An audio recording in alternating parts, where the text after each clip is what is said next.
आज हम पढ़ेंगे संज्ञा के बारे में। तो बच्चों, आपने पिछली कक्षा में संज्ञा के बारे में थोड़ा तो पढ़ा होगा, परिभाषा पढ़ी होगी उसकी कि संज्ञा किसे कहते हैं। किसी भी नाम को, किसी के भी नाम को संज्ञा कहते हैं। साधारण सी भाषा यह है कि जैसे मेरा नाम, तुम्हारा नाम, किसी व्यक्ति का नाम, वस्तु का नाम, किसी खाने का नाम, कोई भी चीज, खिलौना, खाना, मेज, कुर्सी, ये सब क्या है? संज्ञा है। तो संज्ञा की परिभाषा क्या होगी? संज्ञा की परिभाषा क्या होगी? संज्ञा की परिभाषा किसी व्यक्ति, वस्तु,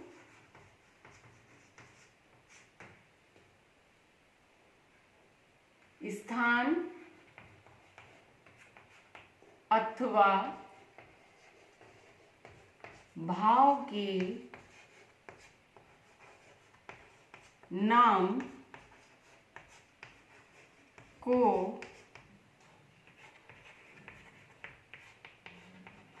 संज्ञा कहते हैं। समझ में आ गया?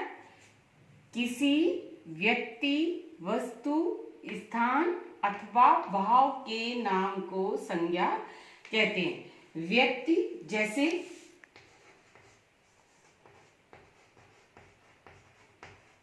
जैसे व्यक्ति है, मान लीजिए राम। वस्तु मेज, स्थान आगरा।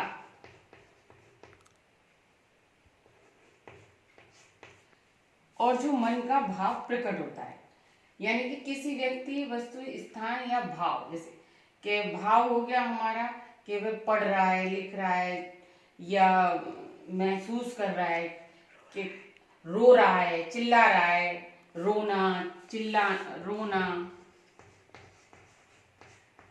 हंसना, ये हमारे भाव होते हैं।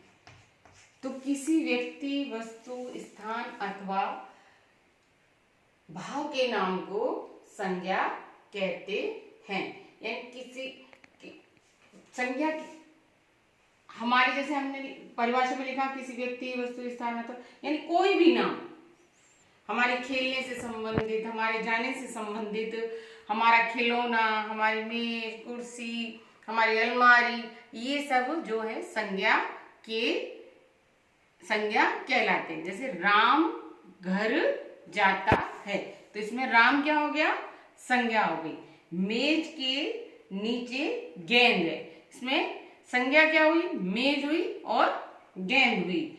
मैं कल आगरा जाऊंगा, स्थान क्या है? कहाँ जाएगा वो? आगरा जाएगा। यानी आगरा या दिल्ली या मथुरा, कहीं भी जाएगा। जाना यानी जगह के नाम को हम संज्ञा कहते हैं। दिल्ली, आगरा, लखनऊ, इलाहाबाद, कोलकाता, कुछ भी, कोई से भी जगह का नाम, वो सब हो गए संज्ञा। यानी किसी व्यक्ति, वस्तु अथवा स्थान के नाम को संज्ञा कहते हैं। जैसे प्रसिद्ध व्यक्ति का नाम है लता मंगेशकर, वो एक प्रसिद्ध व्यक्ति है।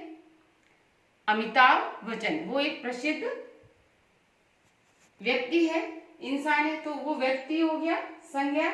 एक जैसे कुतुब मीनार, लाल किला, चार मीनार, ताजमहल, ये क्या है? संज्ञा। यानी किसी ऐतिहासिक चीजों के नाम हो गए, इमारतों के नाम हो गए, वो हो गए संज्ञा। जैसे दिल्ली, लखनऊ, कोलकाता, मद्रास, मुंबई, ये जगह के नाम है, ये हो गए हमारे संज्ञा। और ऐसे ही भाव कि बच्चा रो रहा है, बच्चा हंस रहा है, तो बच्चा संज्ञा हो गई और उसका क्या भाव है? रोने का भाव है, हंसने का भाव है, वे हमारे भाव हो गए। तो यानी किसी व्यक्ति, वस्तु अथवा स्थान के नाम को संज्ञा कहते हैं। अब संज्ञा कितने प्रकार की होती है पता है? नहीं, संज्ञा 3 प्रकार की होती है। कौन कौन सी? व्यक्तिवाचक संज्ञा, जातिवाचक संज्ञा और भाववाचक संज्ञा। संज्ञा 3 प्रकार की होती है। संज्ञा कितने प्रकार की होती है? संज्ञा 3 प्रकार की होती है। पहली व्यक्तिवाचक संज्ञा, व्यक्तिवाचक, दूसरी जातिवाचक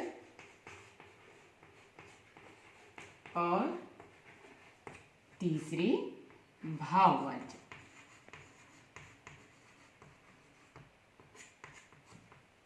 संज्ञा।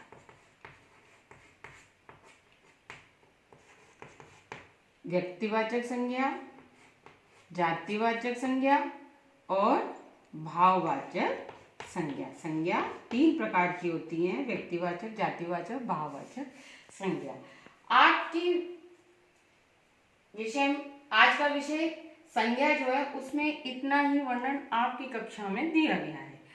यूं तो बहुत विस्तृत रूप है, वो हम अगली कक्षाओं में पढ़ेंगे विस्तार से, लेकिन आपकी जो 2nd क्लास में इतना ही है। संज्ञा किसे कहते हैं, संज्ञा कितने प्रकार की होती है?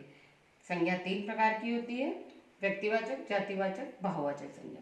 विस्तृत रूप बहुत बड़ा है, क्योंकि व्यक्तिवाचक संज्ञा के बारे में बताया जाता है, जातिवाचक संज्ञा के बारे में बताया जाता है और भाववाचक संज्ञा के बारे में बताया जाता है कि ये क्या क्या होती है। लेकिन जब आप अगली कक्षाओं में पढ़ेंगे तब आपको मालूम हो जाएगा कि व्यक्तिवाचक, जातिवाचक और भाववाचक संज्ञा क्या होती हैं। आज के लिए इतना ही। आज का होमवर्क हमारा रहेगा, आप संज्ञा की परिभाषा याद करेंगे और अपनी कॉपी पे नोटबुक में लिखेंगे। समझ में आ गया क्या कि संज्ञा की प्रश्न, संज्ञा की परिभाषा लिखो। प्रश्न नंबर 2,